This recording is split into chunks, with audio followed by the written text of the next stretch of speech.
programa. Vamos conversar com o Fabrício Oliveira, ele que é psicólogo, especialista na área da saúde dos idosos, para a gente falar de um assunto que virou notícia nos últimos dias, também depois de uma situação lamentável, e vou usar a palavra dita agora há pouco pela governadora Fátima Bezerra, associando aos crimes cometidos no Estado, repugnante, algo repugnante. Vamos entender, antes de chamar o Fabrício, do que a gente está falando. Umas adolescentes universitárias chegaram a humilhar, a debochar de uma colega universitária de mais de 40 anos, que estava na universidade. Segundo essas garotas, ela não saberia nem usar o Google. Vamos ver esse vídeo para a gente entender essa lamentável situação. Solta aí, Alisson. Gente, quiz do dia. Como desmatricular um colega de sala? Ela tem 40 anos já. E eu quero saber. Era pra estar aposentada. Realmente. Gente, 40 anos não pode mais fazer faculdade. Não tem, eu tenho essa opinião. Não sabe. Ai, julgada. Acho que a professora é o Google.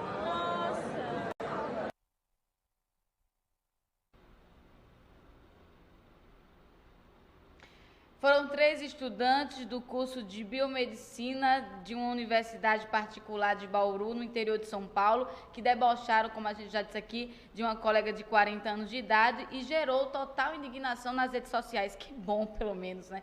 Que bom que gerou essa indignação, até porque tem o lado ruim, óbvio, mas a parte boa é que disseminam a importância da pesquisa do termo do etarismo, para entender o etarismo, como ele se dá, quais são os prejuízos, né, qual é a parte prejudicial desse preconceito na vida dessas pessoas. Para explicar tudo isso, para entender até mesmo como isso pode afetar a saúde mental dos idosos, de pessoas de uma faixa etária mais avançada, a gente conversa agora com o psicólogo Fabrício Oliveira. Fabrício, muito bom dia, seja bem-vindo ao nosso programa. Bom dia, obrigado, uma pauta maravilhosa.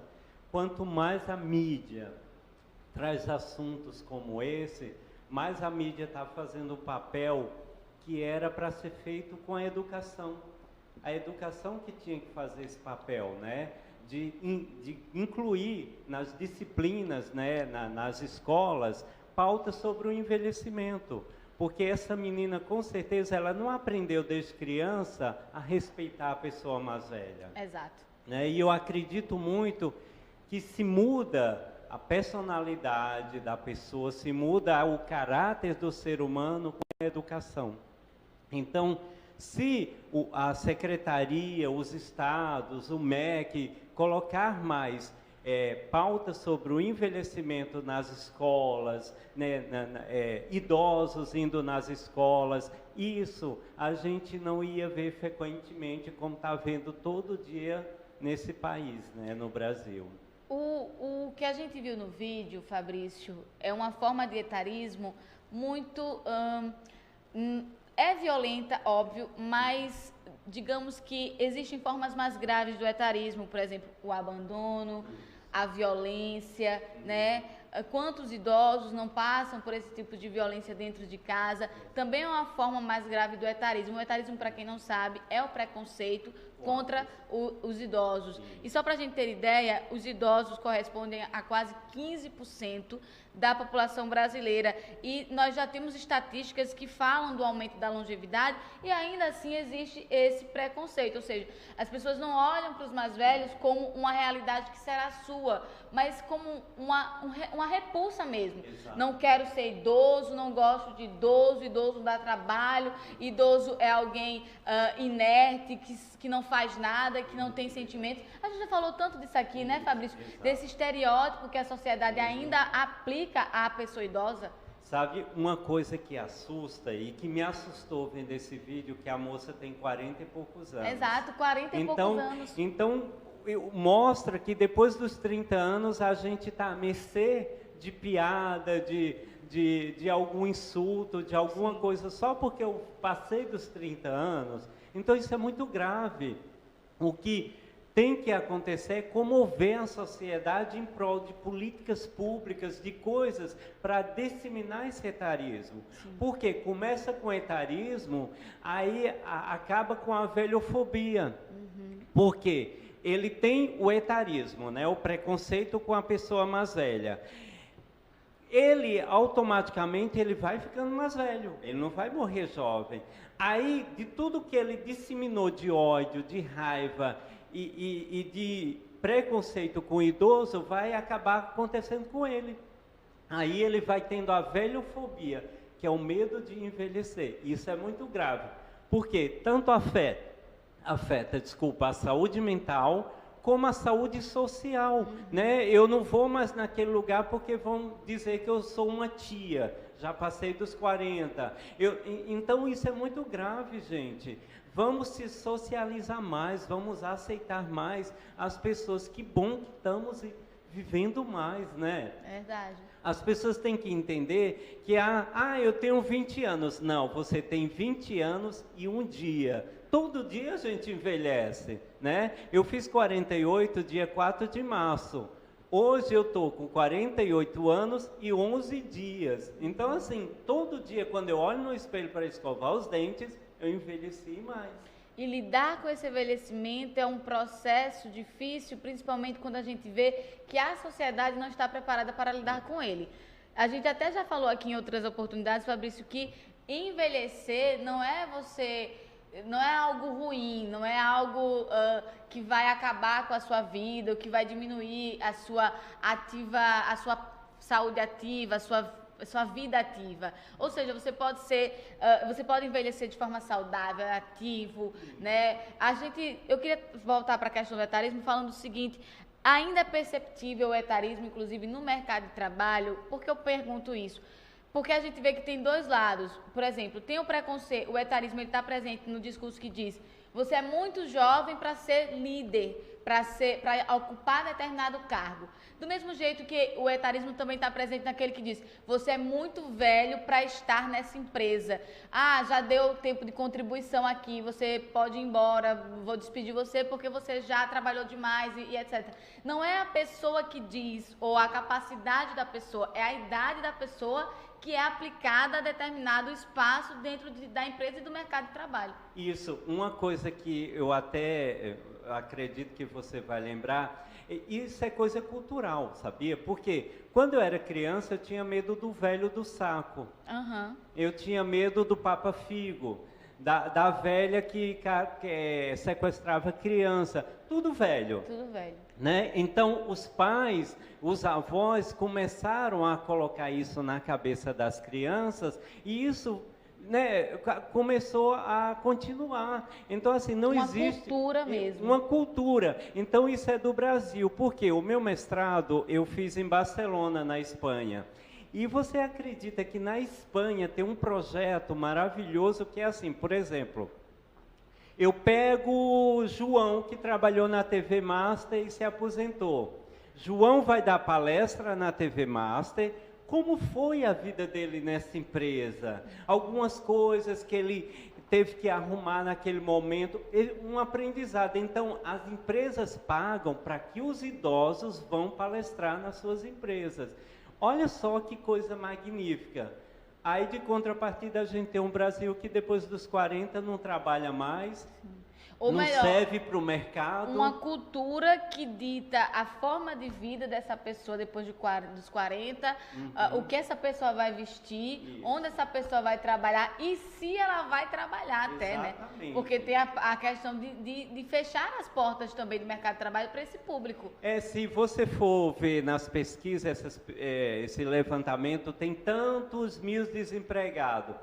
De 40% a 50% ou mais, tem mais de 40 anos. Porque o Brasil, né, tem uma cultura errônea que depois dos 40 você não é mais produtivo, né, que você não consegue mais chegar cedo, né, trabalhar. Isso é muito triste, porque isso acaba, né, provocando o etarismo. Essa menina, quando falou essa mensagem, né, errada, né, triste, né, dessa pessoa com 40 anos, com certeza ela está pensando no mercado de trabalho. Sim. Ela está dizendo: não, eu vou me formar, vou sair já para o mercado. Ela não, vai pegar o diploma e pôr na gaveta.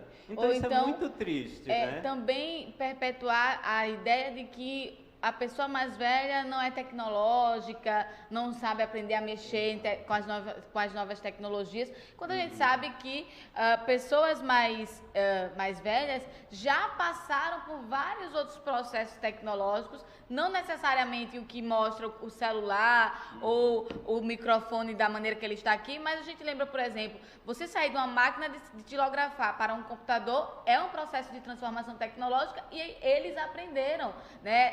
Essa geração também passou por muitas transformações, mais do que a nossa geração atualmente, e soube lidar com tudo isso. Agora, eu queria até falar também de outro ponto, Fabrício.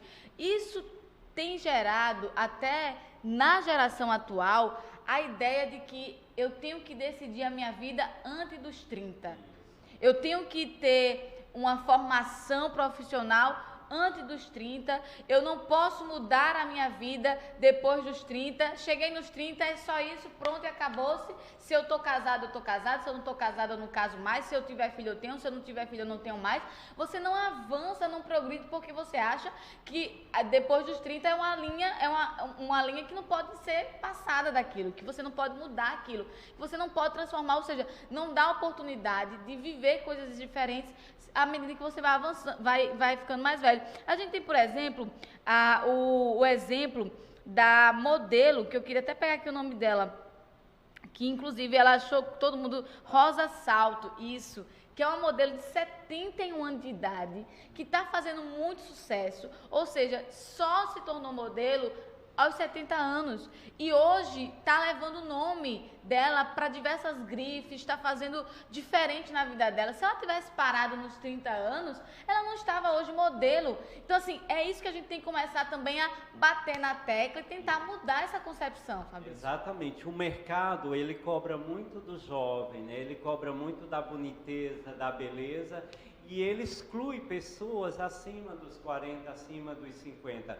É tanto que você vê aí comercial de idosos. É dentadura, é plano de funerária, é farmácia. Você não vê um idoso fazendo um comercial de uma coisa que o jovem usa. Isso porque o jovem está usando porque o avô deu dinheiro para ele comprar, né? É importante salientar isso no mercado. O que movimenta aquele coisa financeiro é o dinheiro do idoso. Então tem cidades aí que a maioria da população vive com a aposentadoria. Então quem move é o idoso. E o mercado ele não enxerga isso. Então precisa de mais políticas públicas, precisa de mais falar sobre isso, levar para a educação, para as escolas, envelhecimento. Eu tive um curso de psicologia que só teve 6 meses sobre envelhecimento. Imagina, 5 anos numa faculdade e 6 meses sobre velhice. Então, depois que eu saí, eu tive que correr atrás de pós sobre gerontologia, de cursos, de mestrado, porque o curso da psicologia não te dá, né, uma formação legal para o idoso. E é o que a gente vai trabalhar futuramente, porque o país está envelhecendo. João Pessoa é a 3ª capital de mais idosos. E uma coisa importante que é bom salientar aqui, a capital precisa trabalhar muito isso, porque está vindo muito aposentado morar aqui. É verdade. Então imagina se essa jovem fosse daqui de João Pessoa, olha o choque, o aposentado, não vou morar em João Pessoa, que o povo tem preconceito. Sendo que é um dos lugares mais escolhidos por esse público. Exatamente. Então, a João Pessoa precisa trabalhar mais políticas para a terceira idade, para os idosos, né? Empoderar, né, essas pessoas, né, trazer, né, as histórias dela, fazer com que mova esse segmento, porque os idosos estão vindo para cá. Estão escolhendo João Pessoa entre Natal e Recife. Isso é maravilhoso. E você já deu um exemplo até de projetos e programas que acontecem em outros países que poderiam ser aplicados aqui em João Pessoa, por exemplo, para tentar agregar ainda mais esse público que vem depois da aposentadoria, mas que não precisa necessariamente ficar dentro de casa ou se aproveitando somente das praças, que tem uma academia ali, da orla para caminhada. Eu queria até trazer também esse ponto, porque eu achei interessante o entendimento do seguinte: proporcionar atividades de lazer e também para a prática de atividades físicas, por exemplo, não conta como acessibilidade. É bom a gente lembrar isso. Não é aquela academiazinha ali que o idoso vai, faz aquele exercício, ou a orla que ele passeia, dá uma caminhada. Até porque promover o acesso para apenas a área da saúde é uma forma de resumir o idoso a doenças, a negligenciar a realização dos seus prazeres, ou seja, o idoso só precisa ter atenção à saúde e o resto da vida do idoso. E o lazer, e o divertimento, né? O prazer da vida. Aí fica nós correndo atrás de ajustes para acontecer. Dou exemplo do Miss Longevidade, que eu faço todo ano para trazer empoderamento para os idosos para desfilar, né? E uma coisa interessante, por exemplo, já pensou a rica história de vida que o Alex Pai teria se fosse dar uma palestra para jovem? Como ele construiu a vida dele, como ele correu atrás. Então vamos valorizar essas pessoas. Essas pessoas só têm o que nos ensinar. Isso, nos ensinar. E é rico essas palestras. Eu adoro palestra quando a pessoa vai falar da vida dela, porque ali você aprende alguma coisa para você na vida futura, né? Verdade. Fabrício, levando em consideração a psicologia, a área da saúde mental, como é que o etarismo afeta a vida dessas pessoas? Primeiramente a depressão, né?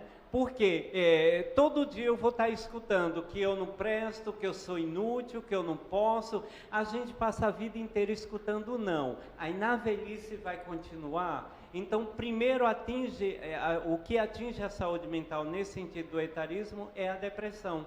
Eu vou começando a me isolar. Eu não vou querer sair de casa, aquilo que eu falei antes. Por quê? Se eu for ali, vão dizer, olha a velha ali, olha o velho ali. Para você ter uma ideia, tudo que acontece de eventos com idosos só tem mais mulheres. Sim. Porque o homem, ou o velho ali, entendeu? O homem, ele tem mais esse preconceito, né, com a sua idade, que é o etarismo. Ele mesmo tem preconceito. Então, eu não vou ali que só tem velho. Mas ele faz parte, né? Então, você até vê porque a gente sabe que o homem, para a sociedade, é mais difícil de envelhecer, porque é como se o homem sempre fosse o garanhão, o homem sexualmente ativo. É o etarismo, né? O etarismo grita mais com a mulher, né? O homem, ele não se sente velho, não né? Se sente velho. Enquanto ele estiver namorando, com a sua vida sexual ativa, com aquela coisa toda, ele se sente jovem. Mas não, ele está naquele meio. Então é importante que os homens também se socializem com essas mulheres, com esses grupos, porque lá na frente ele vai ter depressão, ele vai entrar no alcoolismo e ele vai morrer cedo. É tanto que tem mais mulheres no mundo do que homens. E tem até um termo que historicamente ficou conhecido nesse sentido, que é crise da terceira idade, né? Que é quando chega um momento em que vocês perguntam, eu sou jovem ou eu sou idoso? Eu vou para o bar ou eu vou para a calçada, sentar na cadeira, se balançar? Eu posso sair à noite ou eu só faço atividades pela manhã? Eu posso malhar numa academia ou eu opto apenas por caminhar na orla? Ou seja, você começa a moldar a sua vida diante de comportamentos que a sociedade atribui para a terceira idade. Exato, e é muito triste isso, porque eu digo muito às pessoas, gente, ali o idoso tem que estar, ali o idoso tem que estar, ali precisa do idoso.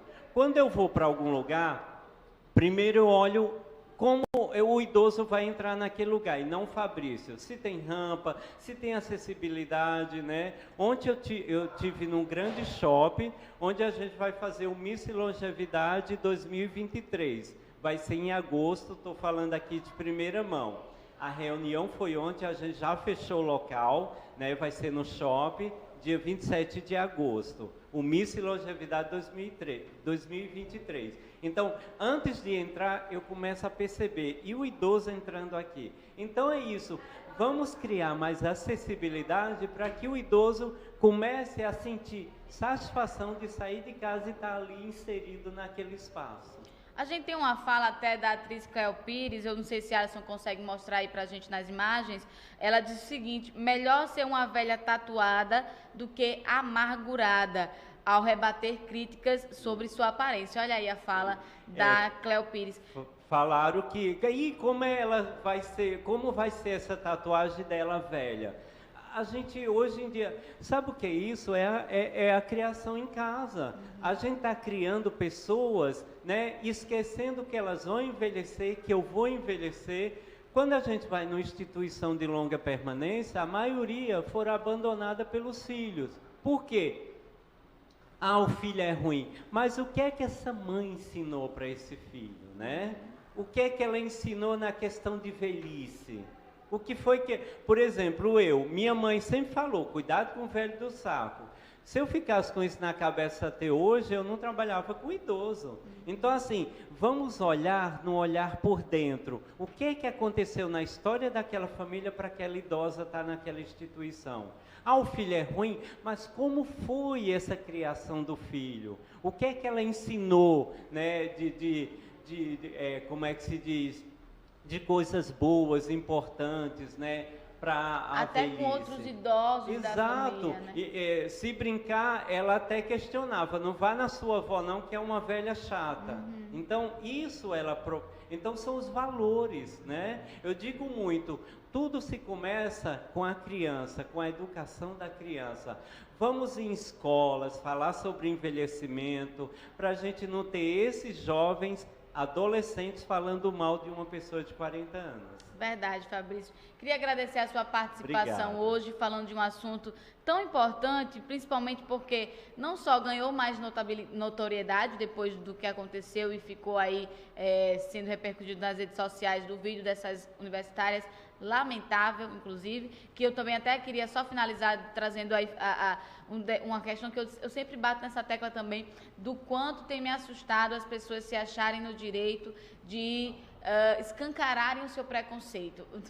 As pessoas não têm mais medo de serem preconceituosas. E aí a gente volta a falar de punição mais severa para o preconceito. As pessoas acham que o direito de falar, o direito de liberdade de expressão pode ser dito de qualquer forma, pode ser empregado a qualquer tipo de crime, porque preconceito é crime. Então, assim, eu acho que é importante a gente começar a se policiar mais nesse sentido e parar também até de dar palco para essas pessoas preconceituosas nas redes sociais, porque é isso que elas querem. Mas, Fabrício, obrigada demais pela sua participação. E fico feliz que ela foi homenageada, a moça, Sim. né? Os alunos homenagearam ela. Isso foi um tiro no pé da pessoa que causou esse burburinho todo, né? Porque acabou a moça tendo visibilidade, elogio, né, e tá aí na mídia. E ela até reforçou, né, nada me fará desistir. Exatamente, ou seja, mostrou exemplo, né, de luta diante de uma situação como essa. Então, Fabrício, obrigada. Espero revê-lo aqui em outras oportunidades. Tá joia, obrigado. Para você que chegou agora, você acompanha tudo que a gente conversou com o Fabrício através do YouTube TV Masterplay. A gente vai para um breve intervalo, já já a gente volta também para falar de um evento bacana, o Empreender Verbo Feminino, que vai acontecer no dia 18 de março. Já já a gente vai conversar sobre isso e tem também outras informações a qualquer instante. Então fica por aí que a gente volta já já. É rápido. Foi, Fabrício.